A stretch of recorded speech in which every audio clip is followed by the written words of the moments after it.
Bonjour, chers élèves. Dans cette vidéo, j'aimerais vous donner des éléments, des conseils par rapport à la méthodologie de la dissertation. Faire quelques rappels et éventuellement vous proposer un traitement de sujet pour que vous puissiez voir dans les grandes lignes comment ça se passe avec une dissertation. Alors venons-en tout de suite au fait. Qu'est-ce que c'est qu'une dissertation de philosophie? Une dissertation, se présente toujours en classe de terminale comme une question qui vous est posée et le travail dissertatif va consister à répondre à cette question, mais d'une façon particulière, c'est-à-dire qu'il va falloir questionner la question. Ça veut dire que la question posée n'appelle pas une réponse directe, elle va appeler un discours, c'est-à-dire tout un parcours que vous allez faire pour montrer toute la difficulté de la question et voir comment y répondre. Il ne s'agit pas de remplir des pages pour oui, faire du remplissage et faire plaisir au lecteur qui finalement a autre chose à faire que de lire des pages pour rien. Il va falloir au contraire essayer de montrer donc la nécessité du sujet, pourquoi cette question se pose, et pour cela, il va falloir donc rentrer dans une démonstration. Une dissertation est une démonstration. Ça veut dire qu'il doit y avoir deux éléments fondamentaux dans votre travail dissertatif. Tout d'abord, il doit y avoir un moment de problématisation. Ça veut dire qu'il faut montrer que la question qui est posée pose problème, fait difficulté. Ça va se jouer dans l'introduction. Et le deuxième grand moment de votre dissertation, ça va être la résolution du problème. C'est ce qui va se passer dans tout votre corpus démonstratif.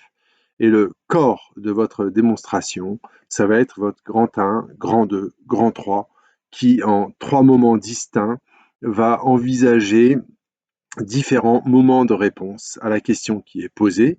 Le dernier élément de votre travail dissertatif, ce sera la conclusion, qui rappellera la difficulté de départ et la démonstration, la résolution du problème que vous avez apporté via votre développement. Donc, on est bien ici donc dans une démonstration, ça veut dire que le fil conducteur de la dissertation, c'est bien de montrer qu'il y a un problème et qu'il faut le résoudre. Donc, votre propos doit être tenu à chaque fois par la nécessité de l'écriture. Ça veut dire qu'on ne doit jamais écrire dans le vide ou écrire pour rien ou écrire pour montrer qu'on connaît des trucs et qu'on connaît des références. On doit écrire pour résoudre un problème à partir d'une question posée. Alors, comment fait-on? Quand on pose un problème, ça c'est le moment de l'introduction, il va falloir montrer que la question est inévidente, même si elle appelle une réponse a priori évidente, dans le sens de oui, non, etc., enfin, ou dans le sens de ce que tout le monde peut penser. Il va falloir montrer que c'est pas si évident que ça, et il va falloir rentrer dans un travail d'analyse, puisque tout le travail dissertatif consiste finalement à analyser les choses. Donc, dès l'introduction, on va avoir affaire à des éléments d'analyse qui seront donc des éléments de réflexion à propos des termes du sujet et à partir des orientations possibles dans les réponses qu'on peut donner au sujet. Dans votre introduction doit apparaître nécessairement, pour montrer la difficulté, une concurrence de thèses possibles. Une thèse en grec, le terme thésis veut dire position. Donc une question posée philosophiquement n'appelle pas donc une réponse unilatérale, c'est-à-dire une réponse qui ne verrait qu'un seul côté des choses. La vérité en philosophie n'est pas de l'ordre de quelque chose qui s'imposerait comme ça, sans plus de réflexion. Elle va supposer donc une analyse, ça veut dire que la vérité relève d'une perception de la question ou de la chose posée à partir des différents angles qui seront abordés, hein, puisqu'une chose n'est jamais perçue dans sa totalité seulement à partir d'une perspective unilatérale. Eh bien, il va falloir faire ce qu'on appelle donc le tour de la question. Et c'est dans l'introduction que les choses se jouent. Alors, comment est-ce qu'on fait le tour de la question? Eh bien, en voyant quelles sont les options de réponse possibles au sujet, hein, donc sur quelque chose qui va se résumer sous l'aspect d'une part, on pourrait penser que, d'autre part, on pourrait penser que. La difficulté, c'est que dans votre introduction, vous ne devez pas être trop schématique. Vous voyez, donc l'état d'esprit, c'est oui, on peut penser que, non, on peut penser à l'inverse que. Donc il ne faut pas être dans un oui, non caricatural, mais dans une opposition, effectivement antithétique, mais qui va déjà susciter des éléments d'analyse, si bien que on va voir que le sujet va déjà demander un travail de réflexion, un travail d'analyse, et si bien qu'il va falloir montrer au lecteur que les choses ne sont pas si évidentes que ça. Donc ça, c'est ce qui se joue donc en introduction. Donc le positionnement, si vous voulez, donc d'une contradiction. Et qui dit contradiction dit discours dans un sens et un discours contre, hein.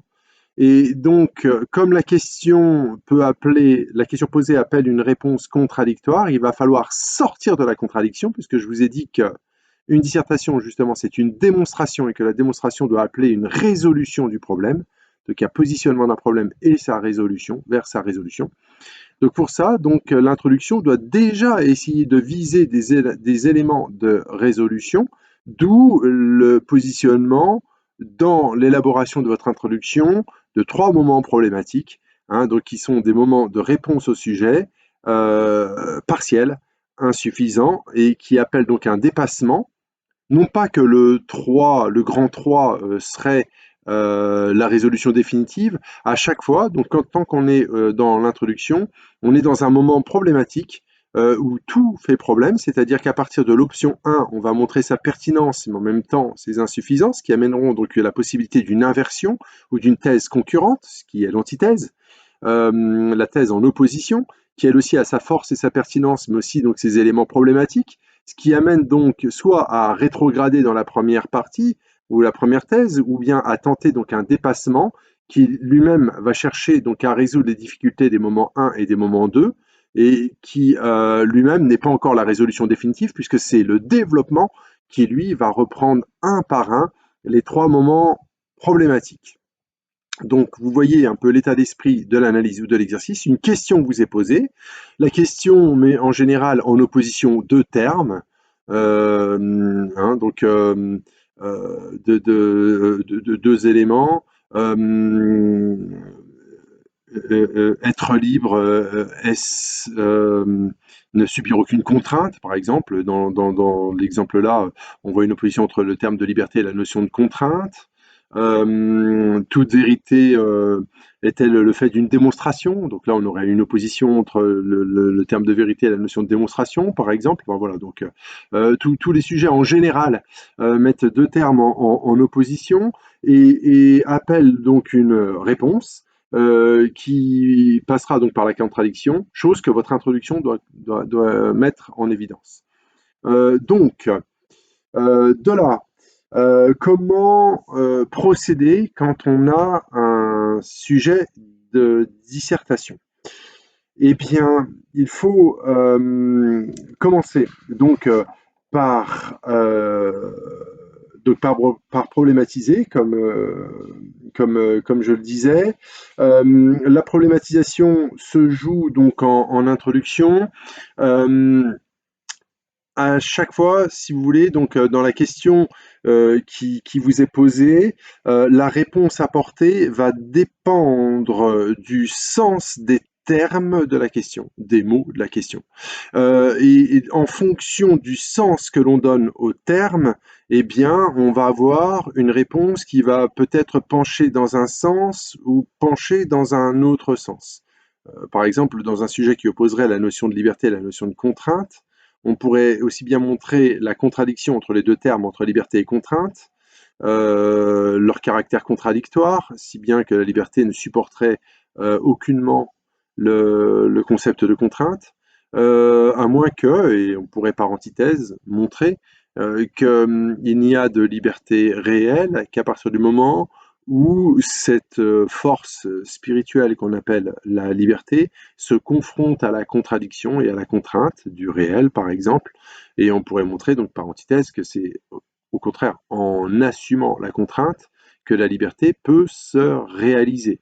Donc là, on a ici, vous voyez, donc une opposition. Donc, dans une dissertation, c'est la définition du sens des termes qui va déterminer la réponse au sujet dans le sens d'une thèse ou dans le sens d'une antithèse. Si bien qu'un travail s'effectue dans la dissertation, toujours en oscillant entre une approche analytique, c'est une démarche d'analyse des termes, et une approche plus large, plus holistique, donc qui va prendre la question dans sa totalité pour finalement voir dans quel sens penche la réponse à la question posée.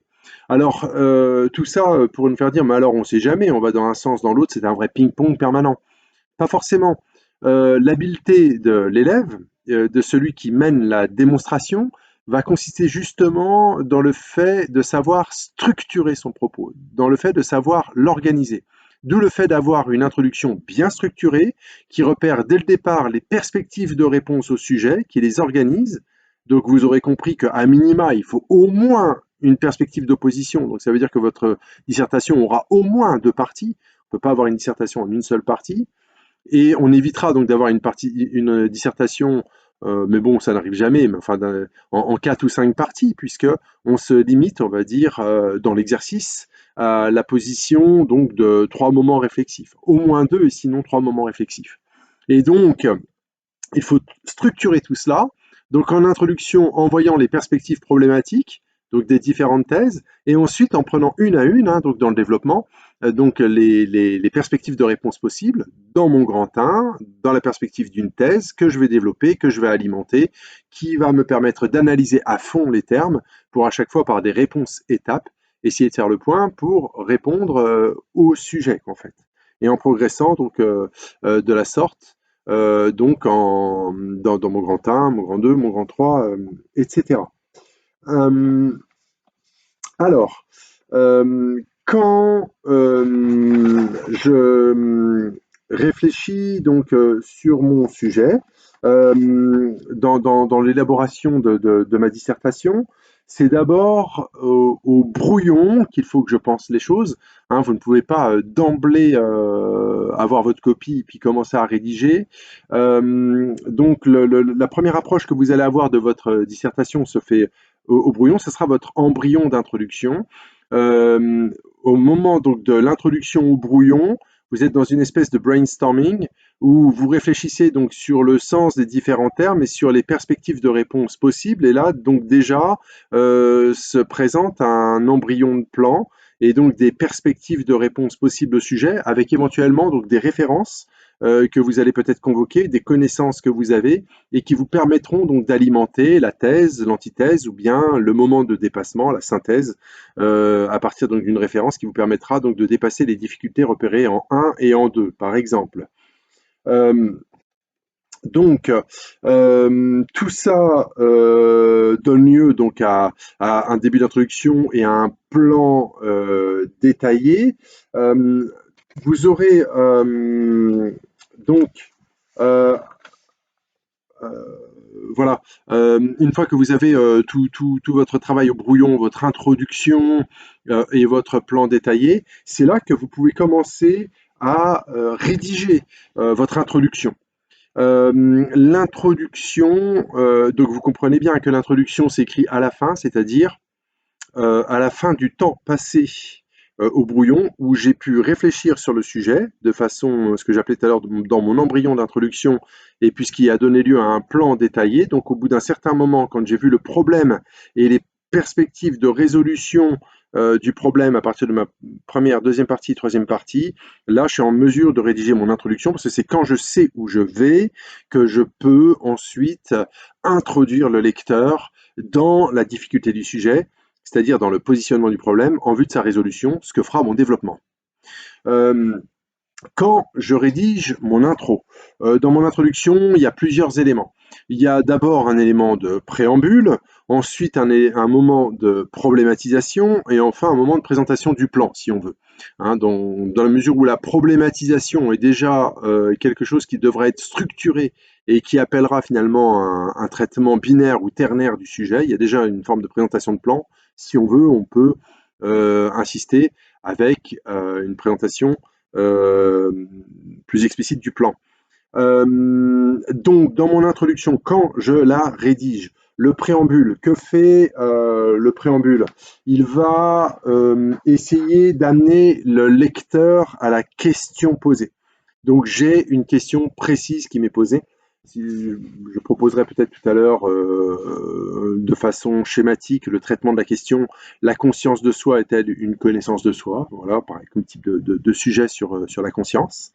Donc, ce que je dois faire dans mon introduction, quand je la rédige, dans mon préambule, c'est d'essayer d'amener le sujet, et d'amener le sujet, c'est-à-dire la question précisément telle qu'elle m'est posée, à la limite au iota près, enfin à la virgule près, quoi, sans rien changer.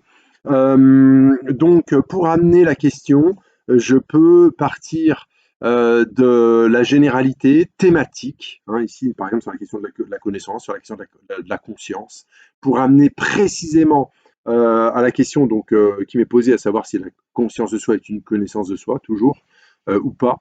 Et peut-être que dans mon préambule, donc en quelques lignes, je peux déjà essayer de faire sentir une forme de tension que je vais reprendre par la suite au moment de ma problématisation. Donc la problématisation, c'est le deuxième moment de mon introduction. Hein, donc je peux faire des alinéas, si vous voulez. Hein, donc j'écris quelques lignes en préambule pour amener le sujet, pour ensuite aller à la ligne et problématiser. Donc dans ma problématisation, je vais faire sentir, faire voir, faire comprendre au lecteur le fait qu'il y a différentes perspectives de réponse possibles au sujet, différentes options.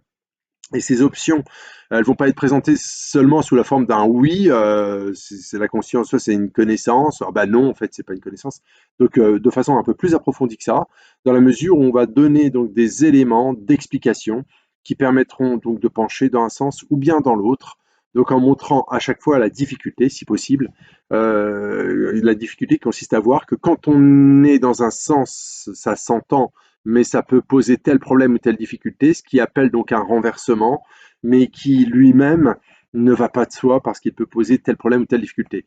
Donc là, c'est toute la qualité de l'écrivain, de l'auteur de la copie, qui va permettre d'amener pour le lecteur des éléments d'explication pour montrer finalement donc la pertinence qu'il y a donc à s'interroger sur le sujet, pour montrer donc toute son inévidence, ce qui va donc donner une certaine forme d'appétence ou d'appétit pour le lecteur qui va avoir envie de vous lire pour voir comment vous allez résoudre le problème que vous avez repéré. Idéalement, c'est ça normalement.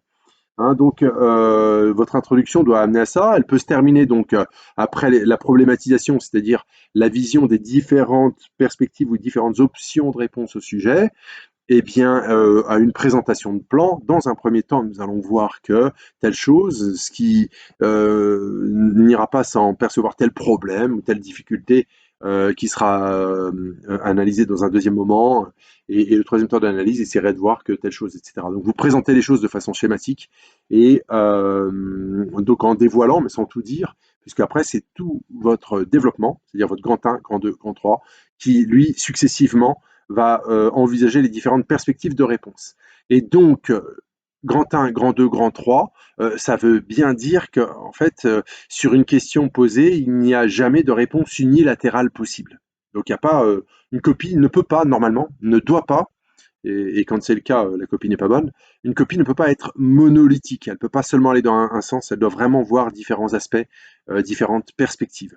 Hein, c'est ça l'esprit de l'exercice.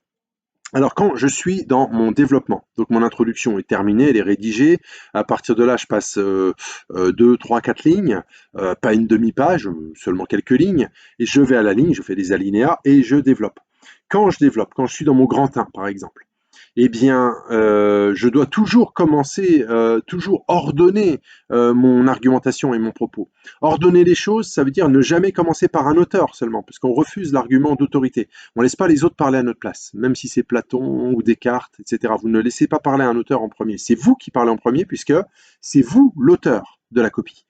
Et de ce fait, vous devez commencer par annoncer la thèse, c'est-à-dire quel est l'argument général.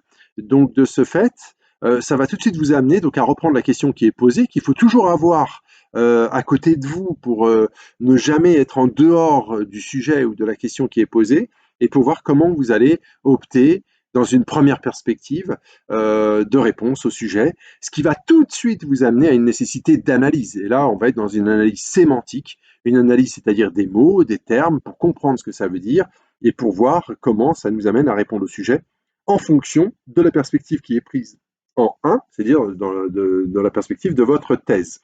L'analyse va automatiquement amener à un moment ou à un autre des possibilités de discussion ou d'objection ou de contradiction. Ça veut dire qu'une dissertation doit être dans un esprit dialectique, c'est-à-dire un esprit de dialogue. Donc vous n'êtes pas tout seul dans la discussion, ça veut dire que vous devez être capable de prendre de la hauteur, hein, si ce n'est pas une question de schizophrénie dans votre tête, c'est que vous devez prendre une certaine élévation et entendre la possibilité d'une contradiction qu'il va falloir traiter. Et donc, ces objections sont présentes dès votre thèse et vont être traitées dans l'économie de la thèse ou dans la perspective de la thèse dans laquelle vous êtes. Le grand 1, par exemple, qui est une première partie, qui n'est pas la partie pourrie du devoir en disant après on se rendra compte qu'on avait tort. C'est pas ça du tout. C'est un premier moment qui sera nécessairement partiel, mais qui demande un traitement complet, qu'on aille jusqu'au bout des choses, qu'on voie tous les tenants et les aboutissants. Donc, ce qui amène la prise en compte des difficultés qu'on va chercher à résoudre, ce qui va nous permettre donc d'avancer. Il faut donc bien comprendre qu'une dissertation doit toujours progresser, elle doit toujours avancer, elle ne doit pas stagner dans son propos. Elle doit toujours être nécessaire dans son propos et progressive. De là, vous devez alimenter la réflexion, alors soit par des exemples, l'analyse d'exemples. Les exemples n'ont de sens que s'ils donnent lieu à une analyse conceptuelle, c'est-à-dire s'ils permettent de remonter en amont aux idées ou à des définitions plus universelles ou plus générales. Ça peut être donc par l'analyse d'exemples ou l'analyse de références ou de connaissances que vous avez, dont il faut bien faire attention de ne pas être seulement dans un caractère récitatif, c'est-à-dire de régurgitation du cours, où on va seulement réciter son cours. C'est pas l'enjeu. Il s'agit donc de mobiliser ses connaissances en vue de la résolution d'un problème, parce que c'est toujours ça qui nous occupe de A à Z dans la dissertation. En fait. De là, on convoque une référence, etc. Et on essaye de voir, en discutant avec l'auteur convoqué, par exemple, ce qui nous permet de comprendre le sujet, ou ce qu'on comprend et qui nous permet donc d'y répondre, ou voir les difficultés nouvelles que ça soulève, etc. Tout ça dans une très grande liberté discussionnelle, finalement, et qui nous permet donc d'avancer, donc jusqu'à un moment où la perspective 1 touchera donc des points limites, repérés dès l'introduction, normalement, donc des points de difficulté qui vont appeler à un changement de perspective, ce qui sera finalement ma transition, qui fera un peu le point, étape, et qui appellera finalement donc une relance du problème, qui m'amènera donc dans une perspective contradictoire, ce qui sera donc mon grand 2 et mon antithèse, c'est-à-dire la thèse qui est par opposition à la thèse première, quoi. N'oubliez pas que dans une dissertation, donc il y a un ordre de discussion, hein. Donc on commence par annoncer dans la thèse le propos général, ensuite on développe, on alimente, on discute, etc. Et on déploie et on déroule. Et on doit aussi ne pas hésiter à faire ce que j'appellerais des réponses étapes. C'est-à-dire à partir de ce qu'on comprend ou de ce qu'on a expliqué, on peut regarder de nouveau le sujet dans sa généralité pour voir comment on y répond et comment ça conforte notre réponse. Ces moments de réponse étapes sont super importants parce qu'ils permettent finalement d'affiner les définitions, d'apporter des éléments explicatifs dont le lecteur vous saura gré finalement, parce qu'il dira voilà, votre copie me permet d'avancer dans l'intelligence du problème et dans sa résolution. Donc on avance comme ça jusqu'à la transition donc, de la première partie, qui me fait basculer donc dans une antithèse. L'antithèse elle-même commencera par annoncer donc la perspective générale de contrebalancement dans laquelle on ira, donnera lieu aussi à des éléments d'analyse, d'éventuelles objections, des tentatives de résolution des difficultés, de la convocation d'exemples ou de références d'auteurs.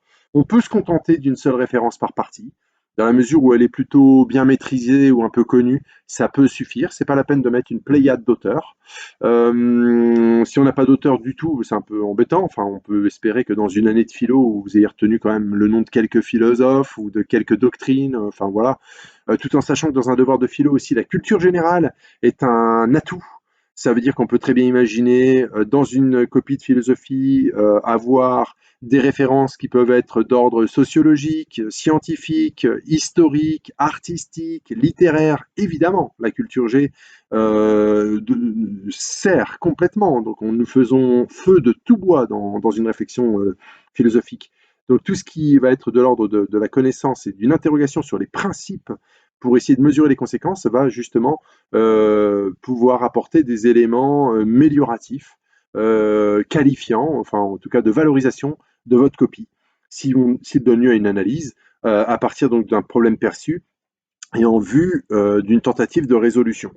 Voilà, donc ma deuxième partie, je l'avance, elle donne lieu à des éléments de réponse certainement contradictoires à ce que la partie 1 avait pu avancer. Ça ne veut pas dire que la partie 1 était complètement fausse, c'était peut-être qu'elle était partielle, insuffisante. Donc mon grand 2 permet peut-être de reprendre des choses de 1 que je peux rappeler, mais en disant cette fois on peut voir autrement et on peut amener des éléments de résolution nouveaux parce qu'on a vu telle chose qui n'était pas perçue dans le premier moment. Vous voyez qu'en plus, dans une dissertation, on peut faire jouer un plan contre un autre plan.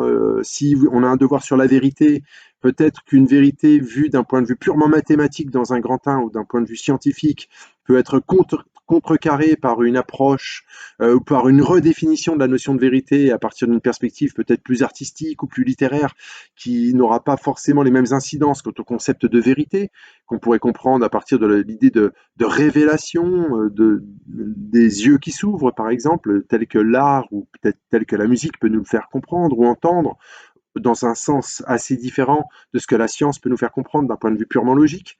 Donc vous voyez, les plans qu'on peut faire articuler dans une dissertation peuvent amener donc à des éléments de réponse tout à fait différents, ce qui fait que je peux dans une deuxième partie être dans un moment de réponse qui ne peut pas être celui du 1, puisque j'ai changé le fusil d'épaule, comme on dit, je suis dans une autre perspective, et donc dans un enrichissement du concept que je suis en train de questionner en fait, par rapport à mon sujet.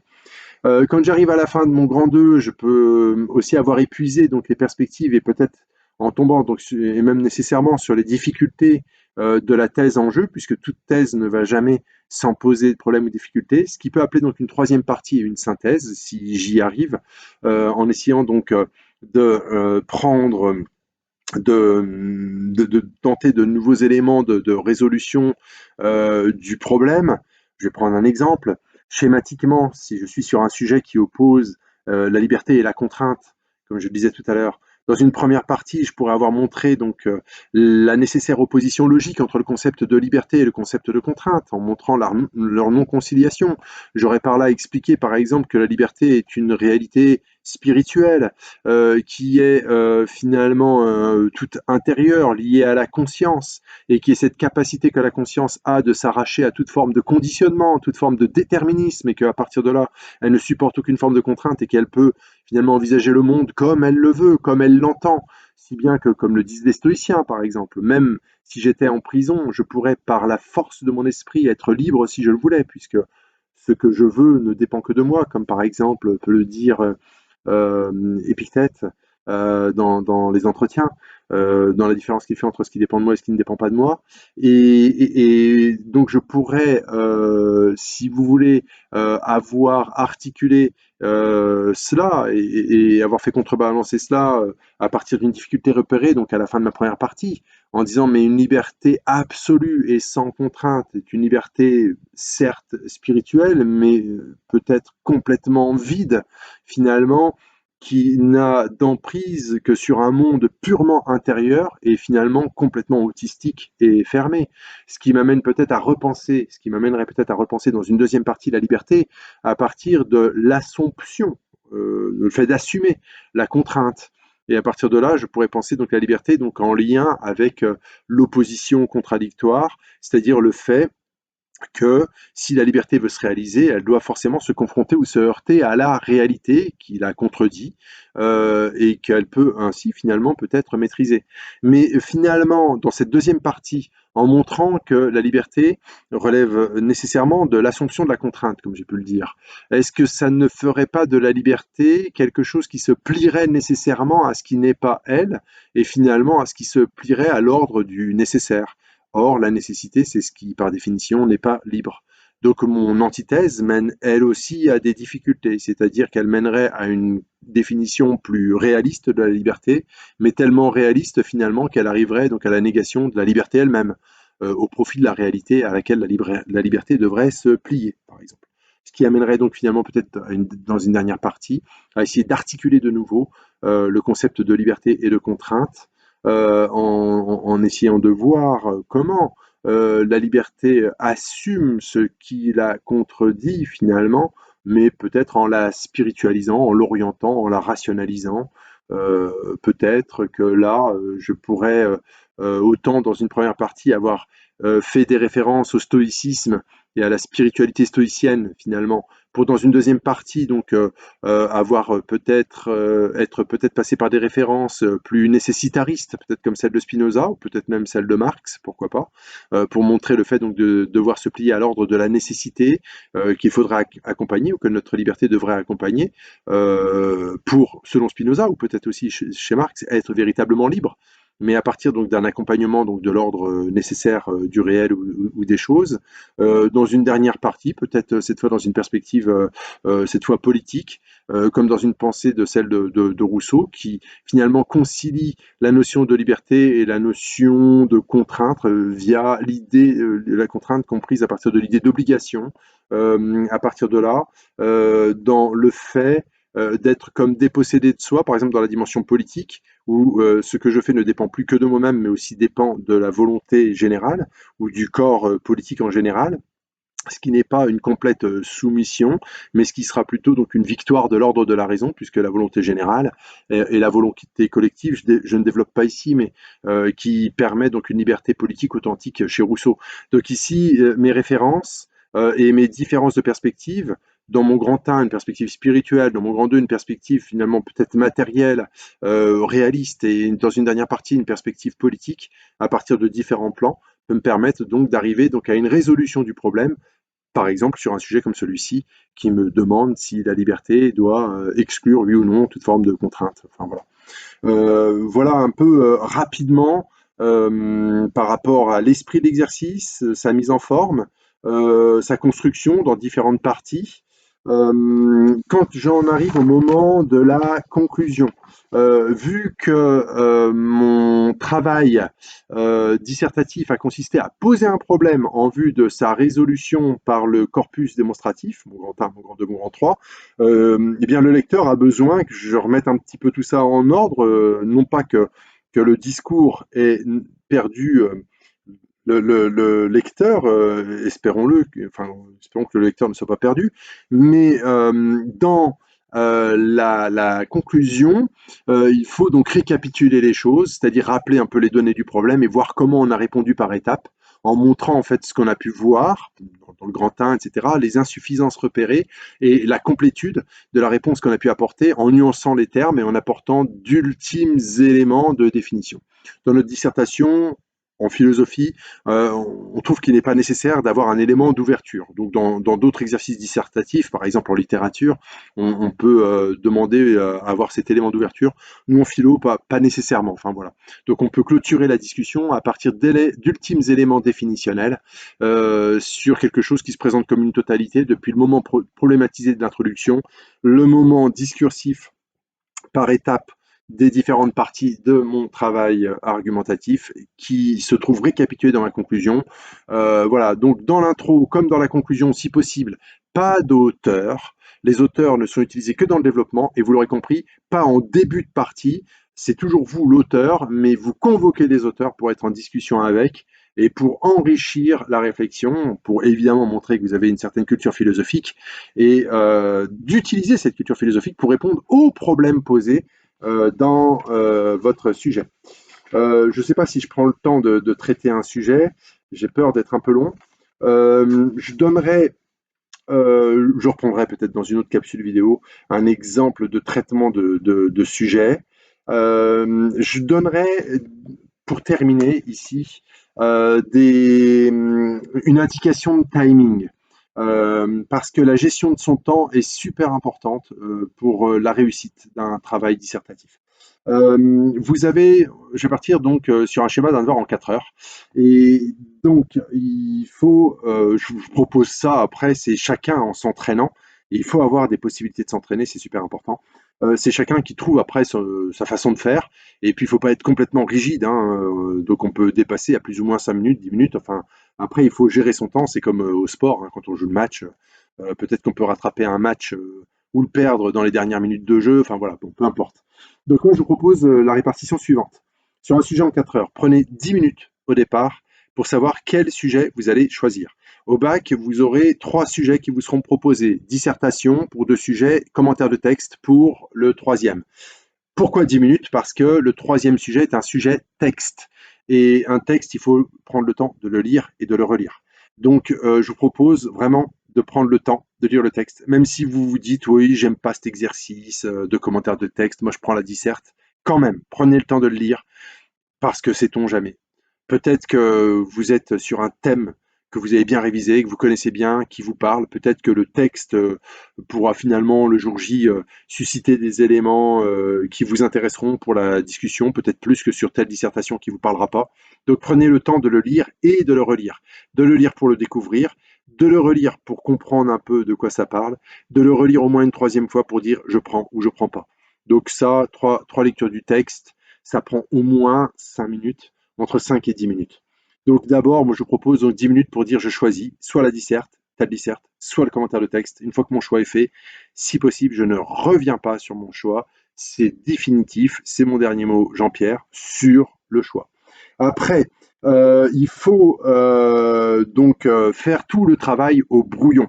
Moi, je vous propose, hein, donc sur 4 heures, de passer d'abord 15 minutes au brouillon en brainstorming, c'est-à-dire d'essayer de réfléchir par efflorescence, par effervescence, sur l'essence des termes du sujet, l'essence que les termes peuvent avoir, sur les réponses possibles au sujet, sur l'alternative de réponse que vous percevez, mais si on creuse le détail, tel terme, comment on peut le comprendre, quel auteur je peux convoquer, à quoi ça me fait penser, etc., quelle référence et tout ça, au départ, c'est un peu bouillonnant. Donc ce ne sera pas votre intro définitive, mais c'est votre embryon d'introduction. Ensuite, après ces 15 minutes d'effervescence, vous prenez 30 minutes, c'est-à-dire 3 fois 10 minutes, pour faire votre plan détaillé, c'est-à-dire prendre votre grand 1, qu'est-ce que vous mettrez en 1, quel auteur je vais prendre, est-ce que j'ai plutôt convoqué Descartes et tout ça, etc., quels éléments d'analyse je vais apporter. Je commence déjà aussi à avoir des éléments embryonnaires de définition, d'arguments, etc., d'exemples qui vont me venir et tout. Je commence à structurer les choses, grand 1, grand 2, grand 3. Je prends 30 minutes pour ça. Donc ça veut dire qu'au brouillon seulement, après avoir passé 10 minutes à choisir mon sujet, 15 minutes à avoir fait un brainstorming sur le sujet, pour voir un peu les grandes lignes, etc., les réponses, etc., l'antithèse et le dépassement, et mon plan détaillé 1, 2, 3, que j'ai mis au brouillon et que je commence un peu à visualiser. Donc tout ça, ça me fait 55 minutes. Donc la première heure sur les 4 heures, normalement, elle est en réflexion sur le sujet, réflexion au brouillon. Après, je peux commencer à rédiger mon introduction. Pour ça, je vous conseillerais de prendre 35 minutes. Hein, donc, ça veut dire qu'on sera après la rédaction d'introduction à 1h30 d'épreuve. 35 minutes, ça veut dire je commence par rédiger mon intro au brouillon parce que je soigne mon intro. C'est là où je rentre dans le sujet. Donc, je choisis mes mots, je présente les perspectives, donc je l'écris au brouillon peut-être presque entièrement et je la recopie après. Donc écrire son intro au brouillon et la recopier, c'est 15 minutes et 20 minutes. Ça fait 35 minutes. Donc ça veut dire qu'après avoir choisi le sujet, fait mon brainstorming, mon plan détaillé, écrit mon introduction et écrite sur ma copie. Hein, donc là, je suis à 1h30 d'épreuve. Donc vient ensuite le moment de la rédaction de mes parties. Pour rédiger mes parties, je vous préconise un temps qui serait celui de 3 fois 40 minutes, c'est-à-dire 40 minutes par partie. Si vous n'aviez que 2 parties, vu que 3 fois 40, ça fait 2 heures, eh bien, si vous n'aviez que 2 parties, ça ferait 1 heure, 1 heure. Mais sinon, donc si j'ai 3 parties, j'ai 3 fois 40 minutes. Là, j'écris sans tout écrire au brouillon et tout recopier, sinon je vais me mettre dedans au niveau du timing et de mon horaire sur les 4 heures, je n'aurai pas assez de 4 heures. Donc là, je me guide sur mon plan détaillé, celui que j'ai fait pendant la première heure d'épreuve. Donc, c'est-à-dire pendant les 3 fois 10 minutes là. Donc là, normalement, si j'ai bien posé mon truc, je suis mon plan comme quand je suis une carte sur la route et je vais écrire. Si j'ai besoin, je ressaisis mon brouillon, si j'ai besoin de rédiger quelques phrases et tout, mais ensuite, je suis dans une forme d'écriture plutôt improvisée en suivant les axes que je me suis donné à partir des choses prévisualisées au moment de la réalisation de mon plan détaillé. 3 fois 40 minutes. Donc tout ça fait 2 heures de rédaction de la copie, du corpus, c'est-à-dire donc de la réponse aux problèmes posés en introduction. Donc là, on en est à la fin de la rédaction de la troisième partie, donc on en est à 3h30 d'épreuve. Il me reste donc une demi-heure. Je vais donc prendre 10 minutes pour rédiger mon introduction, ma conclusion, pardon. Donc la conclusion, je vais l'écrire dans la foulée de mon développement, peut-être prendre 5 minutes au brouillon, et puis ensuite l'écrire sur ma copie, 5 minutes, donc 2 fois 5 minutes, ça fait 10 minutes. Il ne me reste plus que 20 minutes, et donc ces 20 dernières minutes, s'il vous plaît, je les prends pour relire ma copie. Donc cette fois, faire attention exclusivement à l'orthographe, à la syntaxe, c'est-à-dire au français, aux accords, participe passé, conjugaison, accord de l'adjectif, les pluriels, les singuliers, les féminins, les masculins, etc. Voilà. Les démonstratifs, ne pas confondre ce, c'est, c apostrophe est, s apostrophe est, etc. Du pur français, au sens où vous ne faites pas attention tellement au fond, mais seulement à la forme quasiment. Bon, sauf si vous vous rendez compte que vous avez fait une grosse bévue, que vous avez écrit n'importe quoi, vous mettez le blanco, ou qu'il manque un mot. Mais sinon, seulement à la forme. Et donc, après ces 20 minutes de relecture, vous êtes aux 4 heures et vous rendez votre copie. Voilà. J'espère que cette petite vidéo, un peu longue, vous aidera à remettre un peu, à avoir remis un peu en place donc les attendus de la dissertation. Et je vous souhaite bon courage pour vos épreuves. Au revoir.